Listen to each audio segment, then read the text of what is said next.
عام طور خلق په سجده کې څه کوتاهي کوي لکه مرتي چې کله جمعه وکي یو سړی فورا لاړ شي سجده تلاوت مطلب سجده شکر چې داغه وکي سجده شکر مطلب دی پر سجده یي بیا سر راپورته کی بس روان سي دا دی د المانزه سه علاوه وکي علما فرمای دا مطلب شکار نه دی ولی یو خبره دا ده چې ما او تا په المانزه کې سجده وکړله هغه هم د شکر ده هغه هم د عبادت ته هغه هم د ثواب د پاره دغه سجده چې تا وکړله دا سجده ډیره کم چې د هغه ثابته ده بیا په دې کې خلک را ولاړیږي دغه عادت جوړ شي سار منځ بعدم پر سجده وکي ماشان منځ بعدم پر سجده شي ماجګل منځ بعدم پر سجده شي سجده شکر که څوک په ژوند کې وار دوه او درې وکي خاص کر پټه به کوي اوس دلته ناشته واجب او الله پر سجده شي شغون کوي لیکن په عام مجلس کې د المانځه څخه ما بعد خاص کر علما فرمای دا سجده بکای نه دا سجده چې دا هغه مکروه ده او ډیر خلک یې کوي ډیر خلک لکه عام طور چې لازم ته کرکټ والا یو شی وګټي بیا دی الله ته پر سجده سي کني سجده خو به خبره نه ده سجده چې ته کوي د دوه رکعاتو نفل سره یې وکړه صحیح سو دا صلات شکرانه سلو نو چې ته د دوه رکعات المانزه سره سجده وکي هغه ډیر اجر لري ډیر ثواب لري تر هغه چې ته خالي سجده چې داغه وکي اوس خبره دا د پیغمبر علی صلوات و سلام فرمایي تاسو په سجده کې دعا ډیره کوئ په سجده کې تاسو فاکثروا دعا ډیره کوئ اوس علما فرمایي چې تاسو به دعا څنګه کوئ دعا داسې کول کیږي چې کله زما او ستا لمونځ دی یو فرض لمونځ دی په فرض لمانځه کې زما او ستا دپاره نه ده پکار چې موږ د الله د رسول د طریقې په اخوا قدم کښېږدو په نفلي لمونځو کې دا گنجایش شته چې ما او تا کله سجدې لره ولاړو په تهجد کې راواخله په اشراق کې راواخله په اوابین کې راواخله په صلات تسبیح کې راواخله دغسې په عام نفلو کې راواخله ما او تا په سجده کې د الله څخه ډېرې دعاګانې غوښتلی سو او کولی سو لکه څنګه لکه دا دعا ما او تا وغواړو په سجده کې چې اللهم ربنا آتنا فی الدنیا حسنه وفي الآخرة حسنه وقنا عذاب النار د الله رسول فرمایي د هر قسم عافیت د دنیا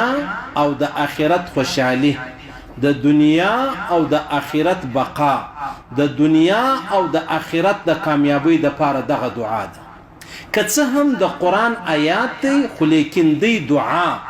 ما او تا چې په سجده کې دا دعا وای د دعا په نیت وای د تلاوت په نیت نه وای د الله رسول فرمای تاسو په لمانځه کې په رکوع او په سجده کې تاسو څه نه کوئ د قرآن تلاوت به نه کوئ د قرآن تلاوت چې دی هغه زما او ستا په ولاړه کې چې ما او تا په لمانځه ودرېدو چې زړه دې غواړي هغومره قرآن ووایم او بیا چې کله رکوع لره ولاړو سجدې لره ولاړو په هغه کې تسبیحات ویل کیږي خاص کر په سجده کې بیا چیش کول کېدلی سي دعا چې د هغه ویل کېدلی سي دعا نو ستا خپله خوښه ده چې اوس ته راولاړېږي دعا کوې خو په عربي کې به کوې اول شرط دا دی دویمه خبره دا ده د آخرت په حواله باندې به کوې درېمه خبره دا د مسنون دعاګانې بیا کولی سي که هغه د دنیا په حواله یي که هغه د آخرت په حواله یي پروا نه لري نو کله چې یو سړی مطلب نفل کوي په نفل لمانځه کې دی ولاړ سي سجدې لره سبحان ربي الاعلی یې دوه او درې او پنځه او لس واره ووایي د هغه څخه ما بعد دعا کوي اللهم ربنا ووایي ربنا لا تزغ قلوبنا بعد اذ هديتنا وهب لنا من لدنك رحمه انك انت الوهاب اللهم انك عفو كريم تحب العفو فاعف عنا اللهم اغفر للمؤمنين والمؤمنات والمسلمين والمسلمات اللهم ارزقني حلالا طيبا واسعا چې زړه دې غواړي هغه مسنون دعاګانې د الله د رسول سره نقل شوي دي هغه په دغه سجده کې چې دي هغه ته غوښتلی سي دا بل حدیث دی پیغمبر علیه الصلاۃ والسلام په سجده کې دعا چې د هغه کوله مطلب د الله رب العزت څخه غوښتنه چې د هغه کوله هغه به داسې ولو پیغمبر علیه الصلاۃ والسلام به ویلې چې دعا به داسې ولا چې كان يقول بين سجدتين رب اغفر لي رب اغفر لي رب اغفر لي د دوه سجدو په مابینځ کې یعنی مطلب چې کله یو سړی د دوو سجدو چې کله ما ته سجدي لره ولاړ په سجده کې و رب اغفر لي وارحم وانت خير الراحمين یا د سجدي سره راپورته شوې چې راپورته شولې بیا دغه دعا غوښتلې سي رب اغفر وارحم وانت خير الراحمين بیا سجدي لره ولاړې بیا چې زړه دی غواړي و غنټه 2 غنټې 3 غنټې چې زړه دی غواړي پیغمبر علیه الصلاۃ والسلام به کله کله پر سجده باندې دومره زیات ټیم ولګوي چې صحابه وای موږ به پریشان سو چې داسې نه پیغمبر علیه السلام مبارک له دې دنیا تللی نه دومره نو پیغمبر علی السلام په هغه کې ځان ته دعاګانې کولې امت ته به دعاګانې کولې اهل بیت به دعاګانې کولې دغه څه مطلب چې د دعاګانو ځای بو پیغمبر علی السلام به هغه دعاګانې کولې نو دا بل حدیث دی پیغمبر علی السلام ویل اللهم اغفر لي وارحمني یا الله زما مغفرت و فرمایه یا الله پر ما رحم وکي وحدني یا الله تما ته د هدایت لار وشه وعافني یا الله رب العزت د عافیت معامله را سره و فرمایه د دنیا د بلا او سزما حفاظت و فرمایه ورزقني او یا الله تما ته رزق راکې وعافني یعنی د هر قسم بلا له هر مشکل له هر غم له هر جړه له هر مصیبت د الله رسول به د دوو سجدو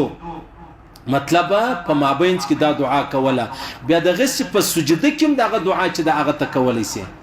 په سجده کې هم دغه دعا تکولې سي نو لهدا پیغمبر علی صلوات و سلام کان یقول بین السجدتين رب اغفر لي رب اغفر لي رب اغفر لي یا الله زما مغفرت و فرمایه یا الله زما مغفرت و فرمایه زما مغفرت و فرمایه او بل خبره دا ده چې مشتي په سجده کې به د دعا خو ما دروښه ولا چې خامخا پاینده کې دعا کوي دعا نو چې ستا خوښه هغه دعا کوه صرف په سجده کې کوه په نفل کې کوه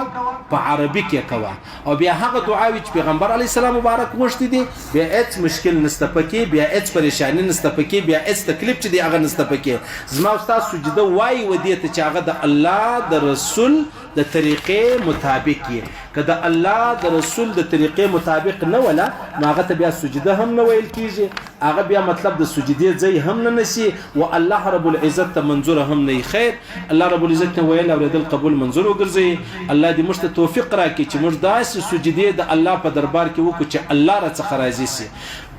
الله رب العزت پر هغه سجدو مشته بیا اجرونه راکي او هغه سجده زما استاد د جهنم څخه د خلاصون سبب وګرځي او هغه سجده د الله په دربار کې د رضا سبب وګرځي او هغه سجده چې د زما استاد لپاره د جنت سبب وګرځي الله دې ویل اوریدل قبول منظور وګرځي الله دې پر دې تور مشته د عمل کول توفیق راکي الله دې موږ قریبان عزیزان ټول عالم انسانیت ته پر دې تور مرګ ورکړي چې مري دا ویلا اله الا الله محمد رسول